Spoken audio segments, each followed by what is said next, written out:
গরুর গোশত খাওয়ার পরে দুইটি খাবার খাবেন না, তাহলে কিন্তু আপনি কঠিন বিপদে পড়ে যাবেন, মারাত্মক ঝুঁকির ভিতরে আপনি পড়ে যাবেন। বর্তমান চিকিৎসা বিজ্ঞান আমাদেরকে এটা স্মরণ করিয়ে দেয়। নবীজি সাল্লাল্লাহু আলাইহি ওয়াসাল্লাম ১৫০০ বছর আগে আমাদেরকে যে জিনিসগুলো জানিয়ে দিয়েছেন, সুন্নাহ অনুযায়ী যদি আমরা আমল করতে পারি তাহলেই দেখবেন একজন মানুষ সুস্থ থাকতে পারবে এবং ভালো থাকতে পারবে।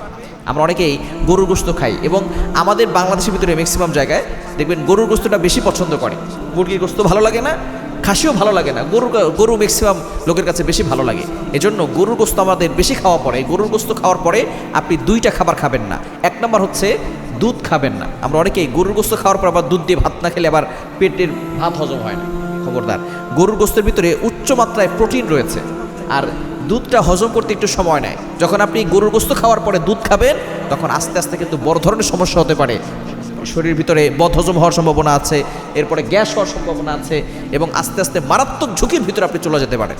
এজন্য এটা হয়তো হঠাৎ করে হবে, অনেক সময় দেখা যাচ্ছে খেতে খেতে এক পর্যায়ে দেখবেন আপনি বড় ধরনের অসুস্থতার ভিতরে চলে যাবেন। এজন্য এক নম্বর হচ্ছে গরুর গোশত যখন খাবেন আপনি দুধ হয়তো 1 ঘন্টা, 1.5 ঘন্টা, 2 ঘন্টা পরে খাওয়ার চেষ্টা করবেন। সাথে সাথে আপনি গরুর গোশত খাওয়ার পরে দুধ খাবেন না। এবং দ্বিতীয় নম্বর হচ্ছে দুগ্ধ জাতীয় কোনো খাবার।